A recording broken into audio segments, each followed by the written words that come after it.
In this video, I'll show you how to add realistic light rays to your footage in DaVinci Resolve using the built-in light rays effect. Let's get started. First, go to the Effects panel, then type light rays into the search bar.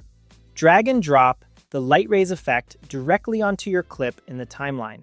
At first, the result might not look very good, but we'll fix that. Select your clip, then open the Inspector panel.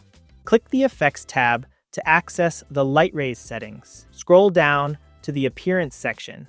Set Soften to 0 for a sharper look. Next, adjust the length to around 0.20.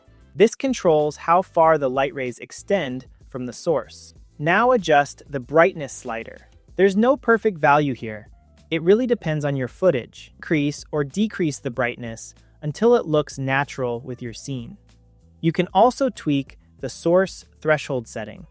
This changes how much of the light source is picked up to generate the rays. A lower threshold will include more highlights, while a higher threshold focuses only on the brightest areas. And that's it.